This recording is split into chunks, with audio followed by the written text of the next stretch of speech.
अयोध्येमध्ये राम मंदिराचं उद्घाटन होणार आहे आणि महाराष्ट्रामध्ये जल्लोष केला जाणार आहे। 18 ते 22 जानेवारीपर्यंत सरकारकडून उत्सव साजरा केला जातोय। तर शिंदे फडणवीसांच्या बैठकीत हा महत्त्वाचा निर्णय झाल्याची माहिती आहे।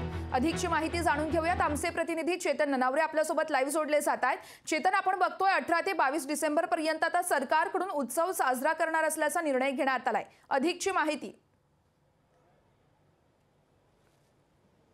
निश्चितच वर्षा गेल्या आठवड्यात लोकशाहीने सर्वप्रथम बातमी दिलेली होती की राष्ट्रीय स्वयंसेवक संघाकडूनही महाराष्ट्रामध्ये घरोघरी दीपोत्सव साजरा करण्याचे आदेश देण्यात आलेले होते आणि भाजपचे पदाधिकारी त्या प्रकारे काल झालेल्या कार्यकारिणीच्या बैठकीमध्येही मुंबईमध्ये तयारी करायला सुरुवात केली होती आणि आज चक्क मुख्यमंत्री आणि दोन्ही उपमुख्यमंत्र्यांनी मिळून या बैठकीमध्ये संपूर्ण जो नियोजन आहे ते हातात घेतलेला आहे आणि संपूर्ण महाराष्ट्रामध्ये 18 ते 22 जानेवारी दरम्यान मोठा दीपोत्सव ज्या प्रकारे साजरा होतो महाराष्ट्रामध्ये त्या प्रकारे राम जन्मोत्सव साजरा केला जाणार आहे आणि प्रत्येक घरावरती भगवा झेंडा असेल, घरामध्ये गोडधोड नैवेद्याचे पदार्थ असतील, घराबाहेर रांगोळी असेल, अशा वेगवेगळ्या प्रकारे अवघ्या महाराष्ट्रभर बाळासाहेब ठाकरे आणि नरेंद्र मोदी यांचे बॅनर लावून कुठेतरी राम जन्मोत्सव जो आहे आणि राम मंदिराचं जे लोकार्पण सोहळा होणार आहे त्याचा मोठ्या प्रमाणामध्ये जनजागृती करताना कुठेतरी श्रेयवादाची लढाई आपल्याला पाहायला मिळू शकते। दुसरी महत्त्वाची गोष्ट, सुमारे तासभर आता जी मुख्यमंत्री दोन्ही उपमुख्यमंत्र्यांमध्ये वर्षा बंगल्यावर चर्चा झाली त्याच्यामध्ये जागा वाटपावरती ही चर्चा झाल्याची माहिती समोर येते।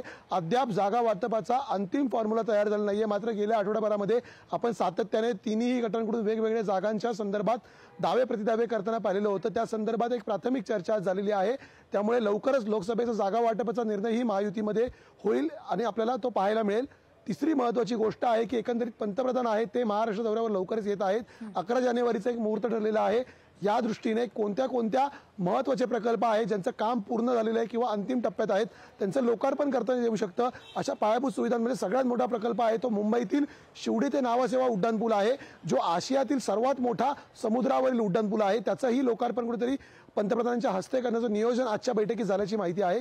त्यामुळे वेगवेगळे प्रशासकीय मुद्दे असतील आणि राजकीय मुद्दे असतील यांचा उहापोह आहे तो आजच्या मुख्यमंत्री आणि दोन्ही उपमुख्यमंत्र्यांच्या बैठकीत झालेला आहे। अगदीच चेतन, या सर्वच घडामोडींवरती तू असाच लक्ष ठेवून राहा। प्रत्येक अपडेट तुझ्याकडून घेतच राहू। तुर्तास धन्यवाद तू दिलेल्या सविस्तर माहितीसाठी।